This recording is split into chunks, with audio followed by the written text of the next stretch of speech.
Yeah, Denver, Loveland. Okay, sorry, I was misinformed. Holly's fun fact is that she speaks Spanish fluently and lived abroad for 5 years. And Holly, ¿dónde viviste?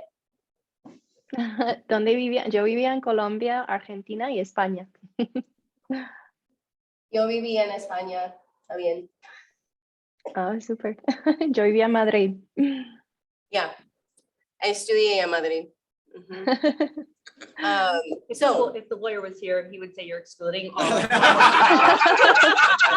Holly, or I could translate for you, but since she's fluent in Spanish, and I happen to be fluent in Spanish. But see, Brian's not here, so it's. And we that's right, I forgot. We both lived abroad, so she lived in Colombia, Argentina, Nice. Spain.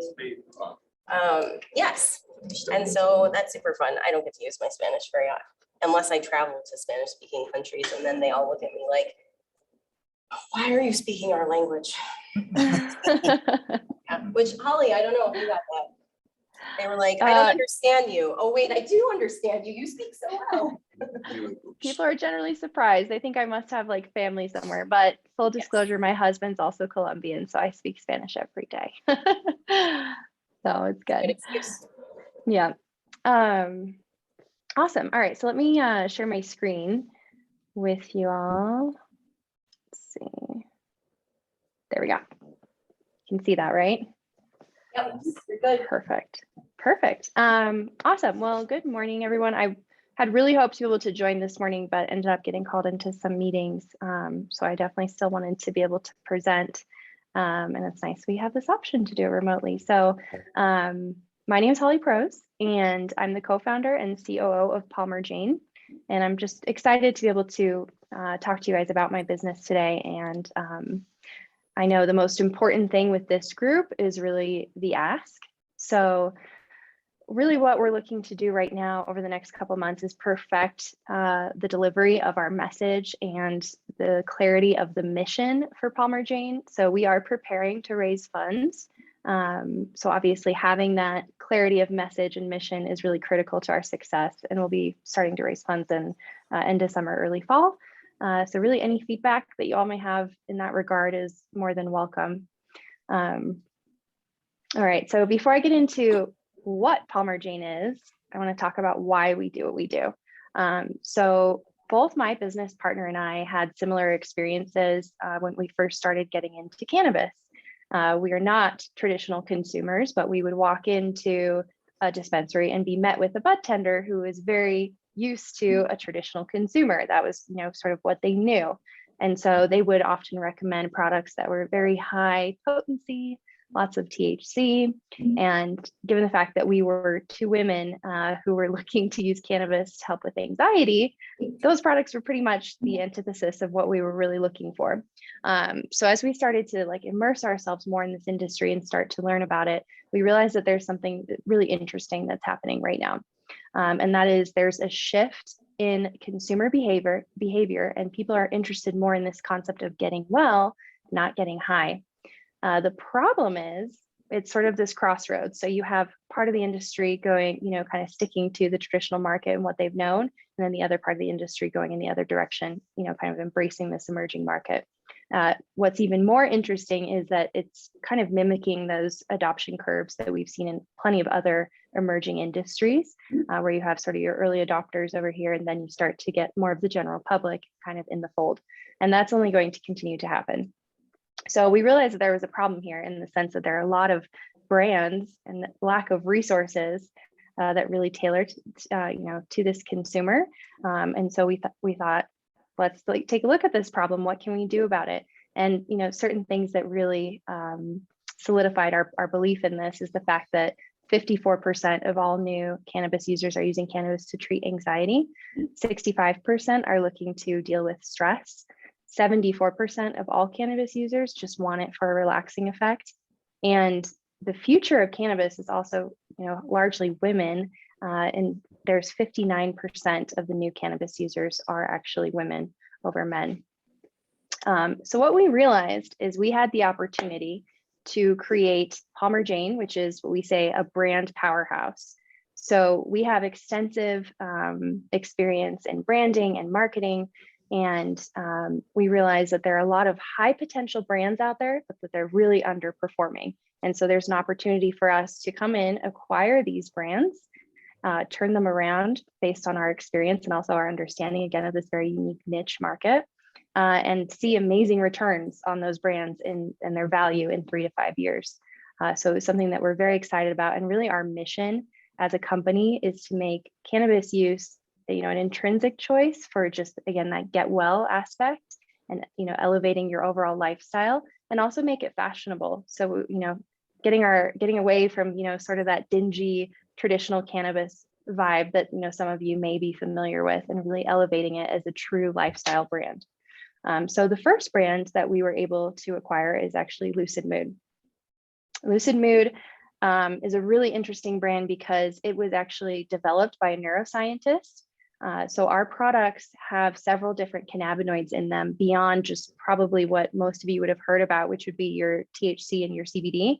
So these products have CBN, CBG, CBC, which really gives more to the effect of the product and really tailors it to a specific use case, specific time of day, specific activities that you would want to do if you're going to use, one of the products. And another really interesting thing about it is it's really the only effects-based vape product in the state of Colorado. And so just very naturally, without much marketing, Lucid Mood managed to get into 62 dispensaries in Colorado. But really the issue with the brand is that there wasn't a clear brand identity behind what they were doing. There wasn't, a clear marketing strategy behind what they were doing. So we just felt like, wow, what a great opportunity. The product's there. There's a loyal following there, but now it's time to really grow it and expand its reach. And what made us even more excited about that opportunity is the fact that the vape industry on its own is a $1.8 billion industry, and it's only going to continue to grow. And also women have now surpassed men as being the more frequent consumers of cannabis. And also women, in addition to that, 40% of all female consumers are actually using vape pens. So we were like, wow, second largest category, there's something here for sure. There's a big opportunity. So our plan coming into this brand is to really turn it around. Like I said, give it more of a story, give it more of an identity. I have extensive design experience. So really the first task that we took on is a complete rebrand and making these products easier to understand, giving them clear pairs with activities. So that way anyone walking into the store knows, if they're planning to go on a really difficult hike, that they can go for our Lively product, or if they're trying, just to kind of deal with sleep. I have plenty of people in my life who have insomnia, then they can go for the Lullaby product. And so just really making the path to that end result, because at the end of the day, that's what consumers want. They want something they can depend on and something that's consistent. In addition to that, we are going to be launching a hemp line that's also a vape, and that's going to allow us to really gain brand awareness and recognition in different markets where we are not currently. On the cannabis side, again, we're just in Colorado right now, but by launching hemp, we'll be able to kind of grow our brand awareness in some of these emerging markets, especially out east. And we'll also be launching a really intensive influencer ambassador program to, again, spread the brand awareness and make sure that we're getting those eyes on the product, because again, just so much potential here with this product itself. So just a little bit about our team. I come from a background in largely operations and marketing, and have helped launch and manage over 120 different farm to table businesses on a SaaS platform. I also am a consultant as a designer for brands that are just getting started, especially in the luxury space.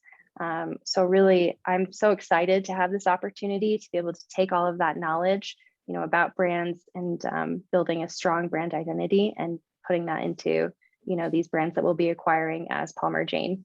The rest of the team has extensive experience in cannabis, coming from, experiences with helping with delivery in different states, helping launch and sell cannabis companies. And so we really feel like based on our unique skill set, we're definitely the right team to just sort of take this brand to the next level. And again, not stop there. The idea is that this is going to be a family of brands because there are so many opportunities like this one that we had with Lucid Mood in this industry.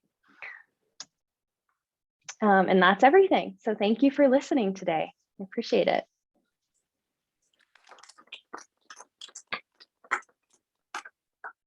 Great, Holly. That was about 7 minutes. Oh, good. Okay. I wasn't sure. That was the hardest part about this, the time limit. That's what everyone says. We're used to it. Awesome. Questions for Holly? Comments? feedback? Yep. So I guess full disclosure, I mean, obviously, like white dude in tech, like I get that. But my question to you is, I feel like this brand, like the brand you're building is trying to be very like inclusive, but why the focus specifically on women? Because I feel like for a lot of like first time folks, they might be just curious and don't fall into what might be called like the stereotypical consumer. I feel like you're trying to make it more inclusive, but focusing on women. But then also like for me, like I've never done it, but like I'm curious. Yeah. But there's like stereotypes around it too. So that's fair. I think so from the brand itself, like we're definitely not overtly saying, hey, this is a brand for women. We're just looking at it as, when we kind of define our demographic and our, ideal target customer, that there's a lot of potential in going after women. And I mean, that goes for really any consumer goods product, because women make up 70 to 80%, depends on who you ask, of all the consumer buying power in the US. So I'd say like for the purposes of the presentation, that's why we talk a lot about women. But it's not that, okay, this product's for women. It's not ever going to say that at a dispensary. You'd never know it, even if you go onto our website. It's more just kind of the behind the scenes mission. And also because it's a company run by 2 women. So I think that that's part of the reason. cool. I have more just like observational like feedback. I'm not a cannabis user. My ex-husband used to be, and so I dabbled a little bit. And Lucid Mood was a brand that I was drawn to. And what I really like about what you presented, Holly, is the kind of the clarity on like why you would go with one of the strains versus the other, like that definition of, if you're going to be doing these activities, this would fit really well with that. I think that matched really nicely with the titles of their products. Cause I just remember, and this was like, I don't know, 4 years ago or something, that that part was, it is unclear, right? Unless you're like super familiar with that world, and he was trying to get me into that world. And anyways, I just think like good job on that part. Thank you. I really, really appreciate that. That was sort of my baby when we took over this company. So I really appreciate that feedback. Carl? Yeah, so interesting proposition, and I can really see your design sense coming through. It's very strong and powerful, in the product packaging and the other advertising that you do. So that's pretty cool. I was trying to figure out, so is she saying that this is a woman-focused company? If that's the case, then thank you for not making everything pink, because we've overloaded ourselves on that. But then it became more thoughtful about, okay, so what she's saying is that this is a more of a company with, I'd say, a female philosophy of how to do business and how to care for customers. And that's really cool. I think that's a powerful differentiator. I don't see that elsewhere in the industry. I don't see that in a lot of industries. And so I think there is a lot of traction to be done there. When you said that Lucid was the first one that you've acquired, then it's like, oh, okay, so she hasn't developed this. And so that then changed the picture in my mind of, okay, so this is a marketing and branding company that acquires products and then integrates them together and makes them beautiful and sellable. So that one statement right there really changed the picture in my mind. And so I don't know whether it's more powerful to like put that on the slide and say, this is our mission. We, acquire CBD products and bring them to market in a powerful way, or you can let it emerge during the course of the 7 minutes. That was actually a pretty powerful way to do it. So sometimes when people have their mission slide, it tends to fall a bit flat because I don't know how real it is. So, I think that was interesting. I don't have a specific recommendation there, but it's something to think about maybe. Yeah, that's a great thought. No, and I love that you said that it's more of a company with like a feminine philosophy, because I would agree. And I think that especially comes through with, like, when we talk about style, because as you're saying, like, branding is a huge part of what we do when we take over these companies. So just applying that, slightly elevated style to some of these things. So yeah, that's great. I really appreciate that feedback. Yeah, thank you. Ben, Quick question and a few comments. Is the Mhm. design that we saw for Lucid, was that your post change? Is that your redesign of it, or was that the existing? Correct. Okay. That's yep. On that topic, I'd love to see it before and after, because you're talking about the power of you coming in and taking these identified brands and yet somehow elevating them, right? So show Right. me, as an investor, show me what you're doing, right? Show me what Lucid looked like before you took it and then after your rebrand. Because I loved the snippet that we got of design. I thought it looked very catchy from a marketing perspective, but I'd also like to see where it came from. Yeah, that's great advice. I don't love the get well, not high tagline. I understand the concept of it, but I think it's excluding potential for you down the road, because some people do want to get high and they may want to get high with your brands. So I would just question that or think about that from a longer term perspective. And then the crossroads concept, I think it's spot on. I love it. What I'd like to see from an investor standpoint to really kind of help hit in on the returns, not just the year-over-year returns talking about, but looking at the acceleration of adoption of cannabis, both from a state legalization perspective and also any kind of pending federal legalization conversation. It doesn't have to be extensive, but just say, like, in the past X years, X number of state or Y number of states have legalized cannabis, and there's pending legislation in the federal government and this is why we're at the turning point, right? Like, this is going to be something that becomes not an underground drug. It's going to be something that is part of your daily health and wellness, or that's the potential. And that's why building a brand right now at this inflection point has the opportunity to create exponential returns if it's done well and done correctly. I love that. That's really great. Thank you. James. Okay, let's see. I'm going to have my business hat on and my consumer hat on here. So from a business hat side, it makes perfect sense to me. It's timely. I think it presents well. That all the points are there, and the comments that have been made all make sense to me. With a lot of branding experience in my background, including trying to brand Willie Nelson's pot line, the king. You're going to have a lot of competition, as I'm sure you already know. There's a ton of competition already, and I think you need a really big wow factor sort of differentiator. I didn't hear it. Maybe you have it. The women-owned thing is great, and that might be the angle. I don't know. I haven't really thought of it from that perspective, but that hook is what I've been looking for. From the consumer side, what do you do with people like me, which makes no sense because of my past? And I've done every drug you can possibly imagine. There's a big percentage of people out there who just don't want this to be legal. They don't want people getting high. I think it personally contributes to the dumbing down of society. And you hit on some words that just make me grind my teeth, fashionable, trendy lifestyle. And vaping, which is, just as intrusive as a cigarette, as far as I'm concerned. What do you do with those people? Yeah, I mean, it's interesting that you bring that up, because right now the statistic is that 69% of all Americans are in favor of federal legalization. So it's definitely a majority. that are more in favor of it than against it.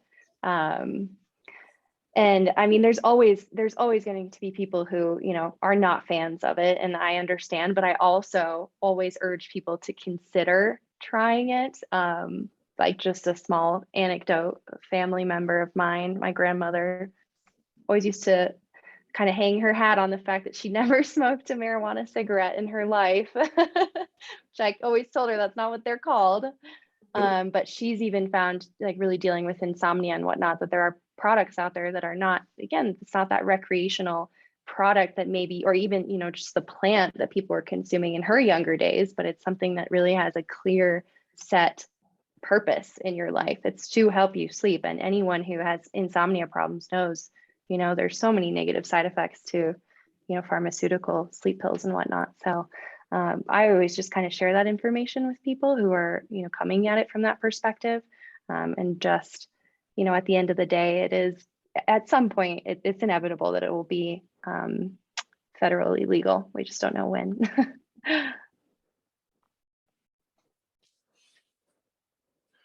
Yeah. Last question. I was gonna kind of caveating off what James said, not to beat you up twice, but I was just curious if some of your vape products, do they have to have the label like not a safe alternative to tobacco or not a safe alternative to cigarettes? No. The label basically just says like keep out of reach from children and THC. And I mean, on the back, we do have, you know, not recommended for like health reasons, you know, sort of that, but there's no mention of tobacco on products like in the cannabis space. My question was more or less because your brand is to go towards health. So I just was curious if you had to try to find a way to get around that and how you were looking at that if you did. Yeah, no, that's a great question. But yeah, thankfully, it's not kind of put in line with tobacco in that sense, because if there's just not the same effects that, you know, tobacco has in terms of lung cancer and all that. Thank you, Holly. Thank you all. I really appreciate it. 2-minute break, more coffee. I will not refill. I always get yelled at when I have more coffee.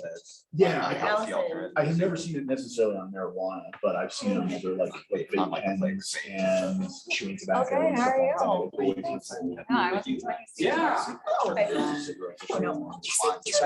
was something that you have to deal with. I'm curious how you're trying to sell health.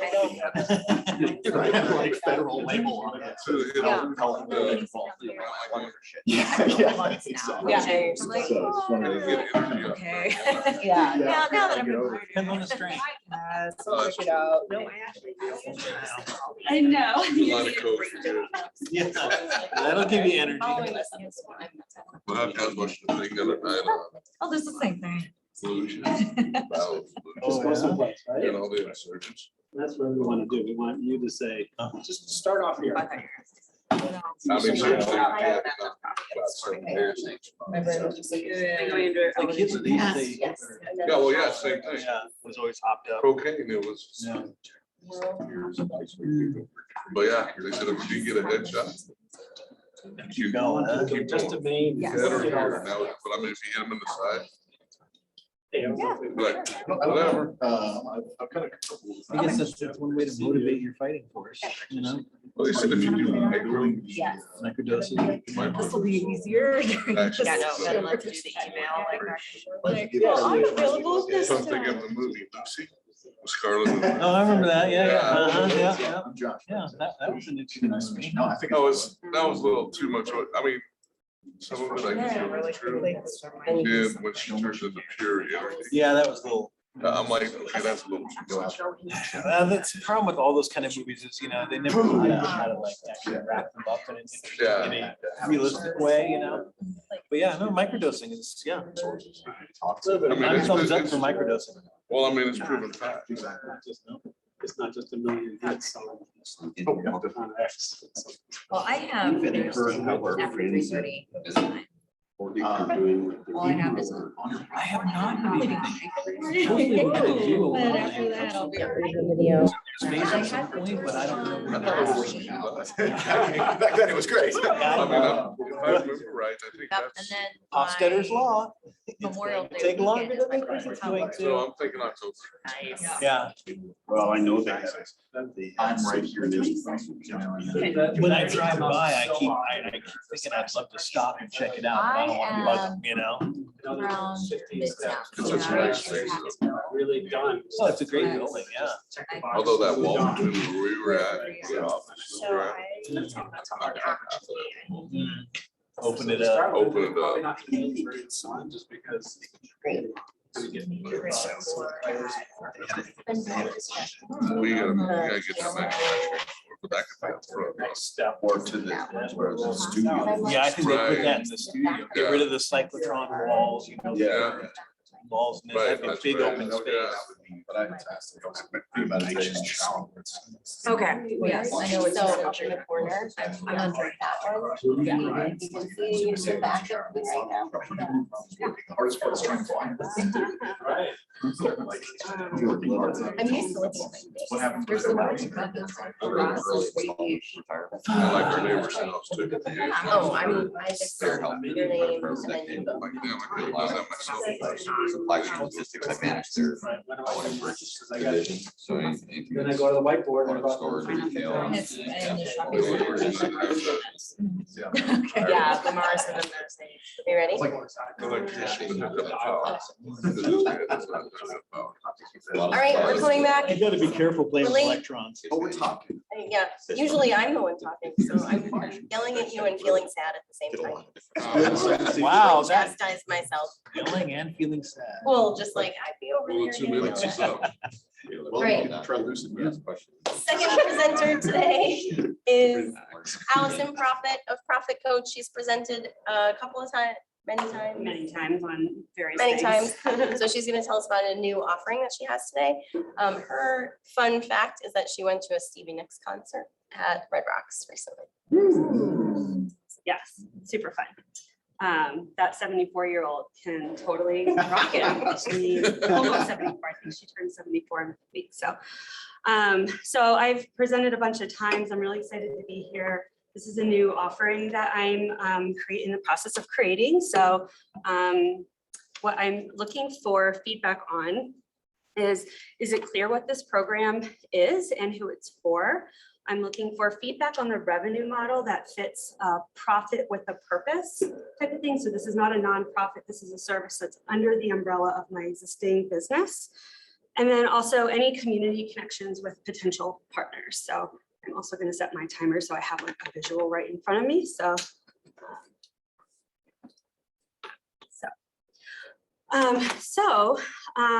as a business owner, this is pretty clear as to what it takes to run a business. You need strategy and mindset.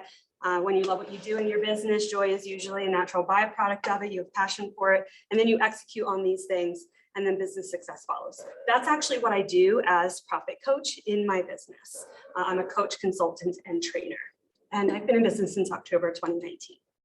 We can all agree that in order to do any of those things well, you need to be able to think creatively, logically. You have to focus and be able to connect, like what we're doing here. Sales and marketing is all about connection.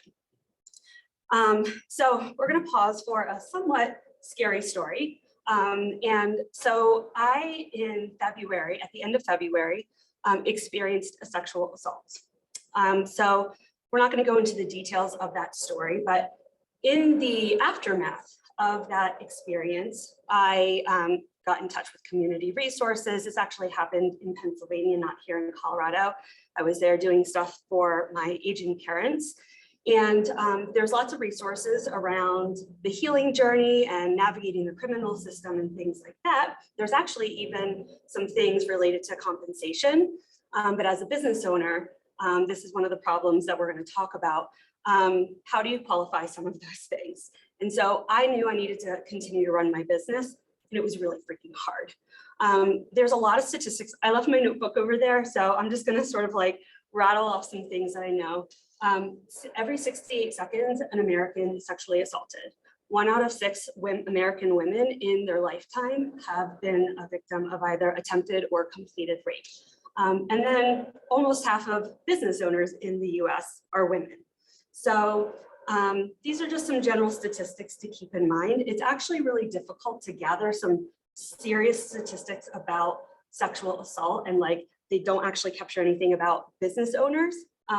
A lot of people don't report their sexual assault. So there's a gap in the ability of getting really good data about the vastness of the problem and who it impacts.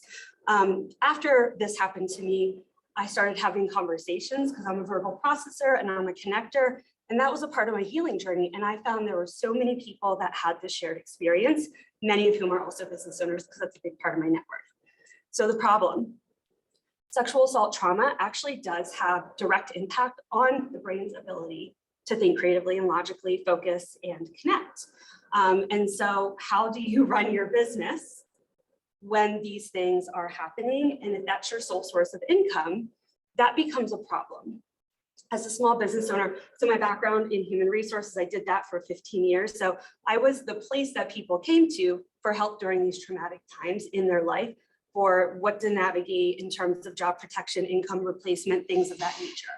And a lot of these victim compensation programs that are designed to help people replace their money requires that you send in a copy of your pay stub of how much sick leave you have, or a letter from your HR person. And I don't know about you, but when I have to cancel 4 weeks of meetings because I literally just can't, I don't know how to qualify the amount of those earnings. And the ongoing, it's not just a point in time, it's an ongoing thing. So the impact of all of this is not just on the individual, but it's on their family, it's on their clients, it's on the community, and really it's on the economy at large. So the solution, I know there's a lot of words up here. This is all in development and creation mode. So Proffit Pads is an idea that literally came to me in a dream 4 days after my assault. It is a soft place for the soul of your business to land following a sexual assault trauma. The goal is to provide support, providing business coaching, and then matching them with a service provider that can help them. Think virtual assistant, social media help, a bookkeeper, somebody to like do some of those tasks that you literally just can't. The other piece is connection. We are not trying to replace therapy. We are not trying to be their healing journey. We're not trying to be like, this is how you get over trauma. This is, you want to do stuff in your business because legit you need to. And we want to connect you with those community resources and partnerships. And then the other community component really is a safe place to gather with other people that have this shared experience. It's very ostracizing and you don't know who to talk to about it. And for some reason, I don't have a problem telling people about it. I'm here in front of a whole bunch of strangers telling you about this experience because we need to talk about it. It's a really big problem. And I love helping business owners. So the target soft launch for this is late Q3 of this year. The goal is really to point them forward in their healing journey while they're really kind of doing it through the angle of helping them with their business. So this is a profit for a purpose. So the client is going to not be paying for this service. This is not about making money. This is underneath my existing business. This is sort of a thing that my business is funding. And it's also something that's going to be generative. The service providers, that's where some of the money is coming from. So they're going to pay an initial fee. They're going to make a donation to a nonprofit partner that we select. Core Defense is actually our first partner. They presented here a couple weeks ago. And then there'll be an ongoing fee. So you might be wondering, like, why would they pay any of those things? It's really, they're going to get marketing. They're going to get some training on how to guide people that have this experience in the lens of being a B2B business owner. And then they'll also have the opportunity to maybe turn that person into a future client. And then we'll also be working with community partners. Oh, clearly I'm out of time. And the goal is to help those community partners have another avenue to reach the people that might need their services, but they're not looking for it. So 2 more slides. I'm going to skip over this because this is actually a resource slide, but there are a variety of different revenue potential options in here. And these are some of the community partners that are nonprofits that already do some things related to this market from a healing perspective and resource perspective. In my conversations with the people in this space, there is nothing to help a business owner. And being a business owner is a very unique experience. It's not the same as being an employee that's navigating this. And so I have a bunch of different advisory people that I'm working with. These are some of them. I didn't put their resumes or anything like that or their pictures, but there is a part of me that just every conversation I have, I've been getting more and more introductions of people I need to know. So that's it. These are the things we're working on next. And my ask is, this is clear who this is for and what it is, the feedback on some of the different revenue ideas. And if you have any connections to community partners, I would welcome those. Thank you.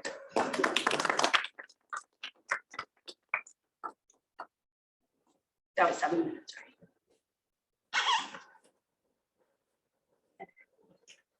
right? 7.5. I was just gonna ask if you by chance did any connection, and maybe this is just not part of your model, but some of the domestic violence centers out there, So if any of that would kind of complement what you're looking for. absolutely. So let me go back to this, these community okay. partner slides. Yeah, I know I kind of went through it past it quickly because I knew we were going to come back to it because it's a big part of it. This is not only the partnership, but this is also a referral source.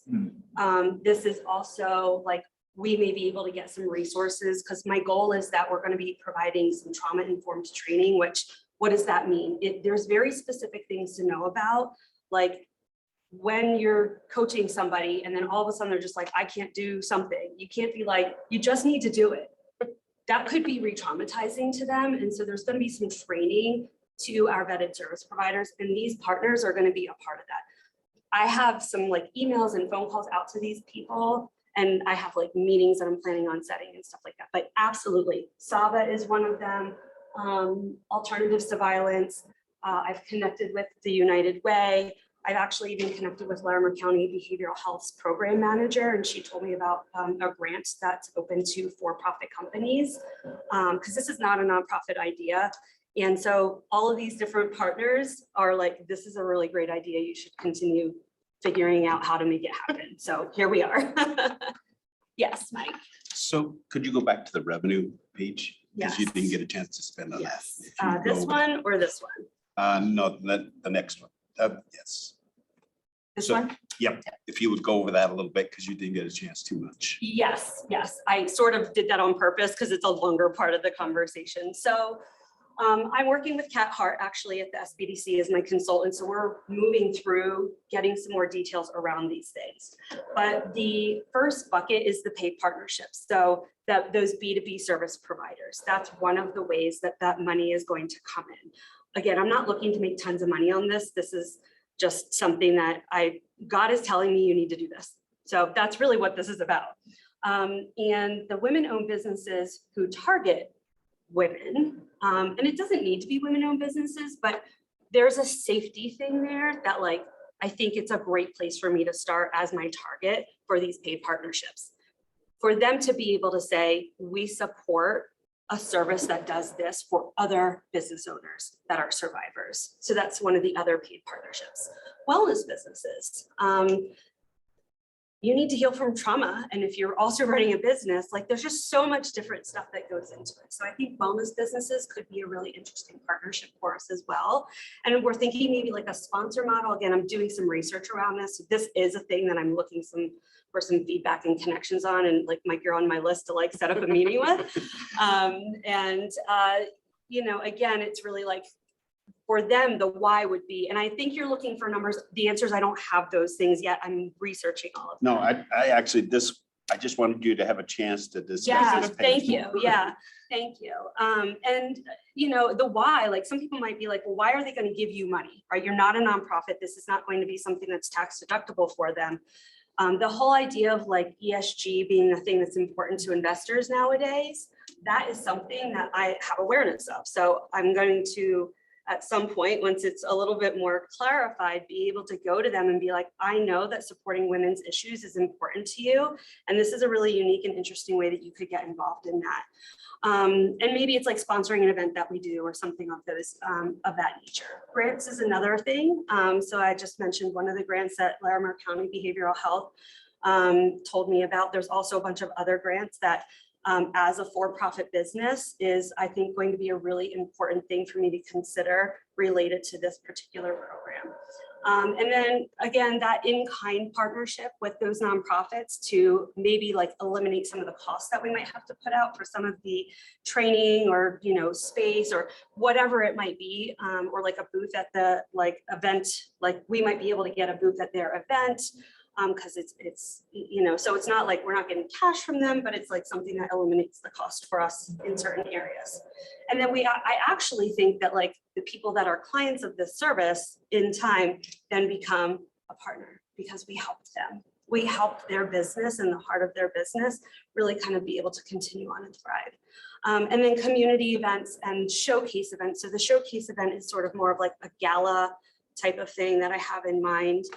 And so that'll be a ticketed event at a slightly higher price point. And then the ongoing community events, what we're thinking is that they're going to be able to be free for those members. And then for a period of time, it'll be free. And then on an ongoing basis, there'll be a small minimum fee or maybe even a suggested fee, right? We don't want to make this cost prohibitive.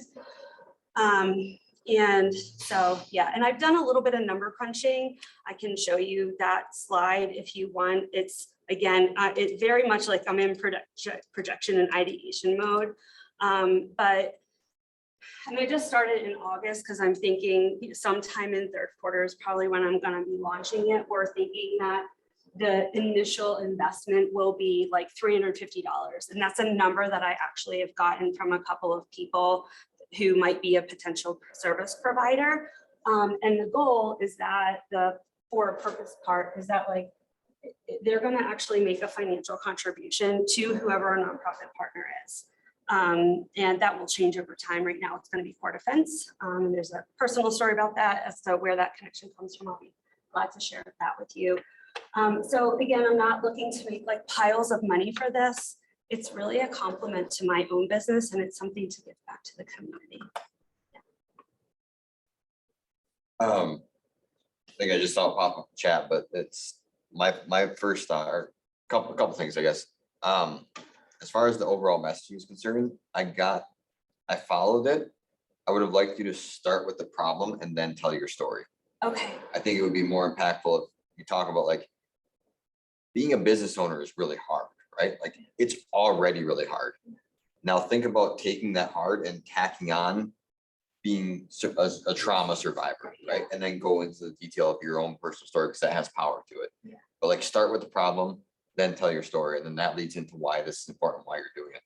And I think that the question that I saw pop up in chat that I wanted to echo is like, to me, it makes sense for you to make this a nonprofit, a charitable arm of your business, because it opens up so many more avenues for you to manage this. And I just think it would be a better structure if you went that route. Yeah, so a little, I love that. And one of the partners that is on here, her name is Kim Fisher. She's a nonprofit strategist. She's actually my roommate or my housemate as well. And she helps people form nonprofits. So I've had a lot of conversations with her about this, and I'm not interested in running a nonprofit. And I actually think that there's some limitations to some of the creative ways that I'd be able to access money. And I also think that being involved, I'm now a board director for Core Defense. They provide trauma-informed training, personal defense training to survivors of domestic violence and sexual abuse.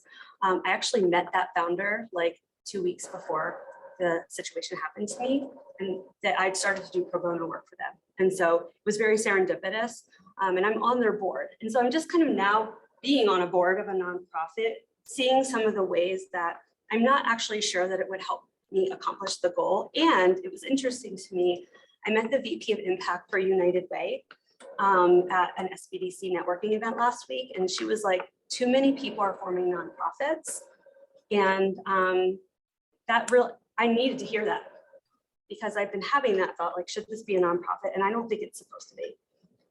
Yeah, I've been praying a lot about that. So, but I appreciate that feedback. And that was a thought process I totally went through. Yeah, thank you. I don't know if I'm expressed. Yeah, we only have time for a couple of questions. Carl is online. Okay. And then Yeah. you too. Thanks.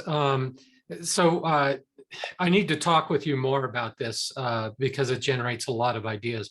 But one of the concerns that I have is that if the service providers get into it with the attitude that they're going to make somebody a future client, you're hitting people at the most vulnerable point in their life.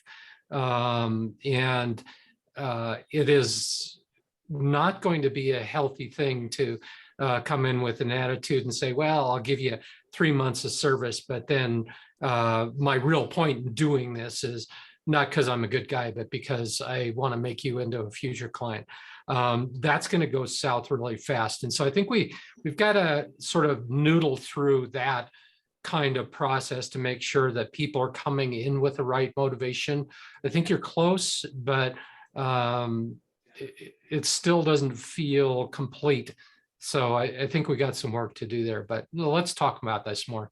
Yeah, for sure. I absolutely know that this idea is not complete, but I don't want to wait. That's fine. I need That's to come fine. and start talking about this, and I feel safe in this community. So, and I saw somebody put something in the chat, so I'm not sure. We'll just grab these 2 questions and then Okay. we'll check that because we're almost out of time. Yeah, so first of all, thank you very much for sharing your story. I know it's tough to do that in front of an audience here, so thank you for doing that.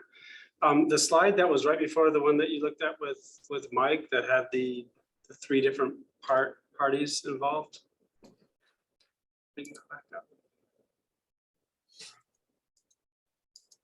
This one? Yeah, right there. So this, to me, this was probably the most important slide that needs to be clear as to what really happens to these parties, because you mentioned there really is a cycle here, right? The clients, first of all, they'll need help, but eventually they're the ones that are going to be coming back and giving help, right? Yeah. So to me, this is a nice little cycle, and the community partner has a role to play on this as well. So if you could come up with a way of really visually giving that to us, and also being able to hit right away what the main thing that each of these will be getting from this and what they have to give, whether they pay because it's free, and then eventually they'll come back around.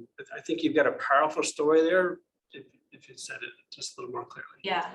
Yeah, and the idea of like the period of time. So I didn't need somebody to do the things for me. I literally needed a person to sit there and hold space. We co-worked, basically, is what it was with my VA for 5 hours on a Saturday, because I had a whole pile of admin tasks that was easier for me to do, and I wanted to do it, right? I wanted to be involved in my business because it's like a respite, right? Like your business is your joy, right? It's your baby, and it's the thing that helps you make money and make an impact in the world. So still kind of working through some of those things. Yeah, so thank you. Yeah, so are you going to be building your own training, or are you going to be partnering with some of those other organizations that already have training? It's going to be a hybrid. Yeah, I'm going to be partnering. So Andrea Person, who's the founder of Core Defense, she was one of the first people I ended up calling and being like, oh my gosh, like this happened, and I get to be a client of yours. And trying to bring levity to a horrible situation. And I told her about this dream that I had, which literally this vision, like most of the things on this graphic was in the dream. I mean, it was insanely crazy. And she was like, I want to provide your trauma-informed training. And so there are people that are trained to create trauma-informed training programs. So I don't feel the need to like become an expert in this. And I want to lean on those partners to be able to kind of come in and co-create with us, because again, we will end up hopefully being a feeder for people to then access their services.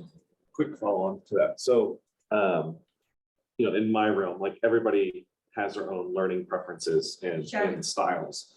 And at the same time, like everybody heals differently. It has their own journey. Yes. I think one thing that I would like to see too, and I know this kind of goes counter to what I just said, but kind of like a path. So like whatever the situation might be, how you facilitate these relationships and like what type of training or mentorship or counseling, whatever. Yeah. Kind of like a vague roadmap, if you will, without it being like a customer prescriptive. journey, basically. Basically, Yeah. yeah, but not prescriptive, right? Right. Because you don't want to say, just like there's not a 10-step this process being a $1 billion company. I mean, it's the same. Exactly. principle. Yeah, and I think some Right. of my experience with building mentoring programs in HR is going to be a part of this matching part of it. So I love that. We're at time. Sorry. No worries. Thank you. Thank you, everybody, All for. right, thanks for all your help. That's my, I was like, yeah, all right, last thing we do real quick is who has a win this week, who needs help this week, who has a resource to share?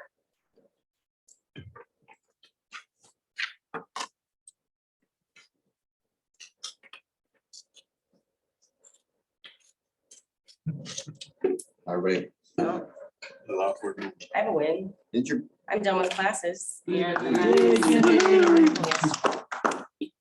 And did your book get published last week or was that the week before? It'll be online Friday, Right, there we go. 1472 protection. Printed, be coming soon. I'll throw in, I'm having a nice quiet week because my business partners are in DC at the Facebook Gather event. So it's a nice quiet week. Sent them away. That's lovely. Good. Yeah, we all need help this week because it's gonna snow on Friday. Yeah. Say what? There's, you know, No, we're due sleet. for at least one more. 6 to 18 inches in Rocky Mountain National Park. Yeah, no surprise. We'll get 3 or 4. Yep, Friday. All right, if we don't have other things to share, Good. thanks. Sponsors. Thanks to Elevation Credit Union for providing us a space to better, help me out, better I don't know. Spaces. practice. Oh, for providing the coffee. Better practice for sponsoring our coffee and to Isolation Coffee for providing our coffee for everyone that was here. Thank you, We sponsors. didn't have that part right now. Thank you. Thanks for coming. Finished off the coffee so that it's empty when we leave. And we'll see you all next week, hopefully. Thank you.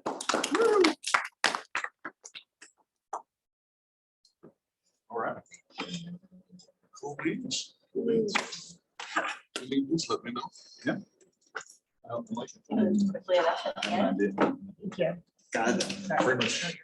First page. One of those ours presentations where you're like, So make it I know.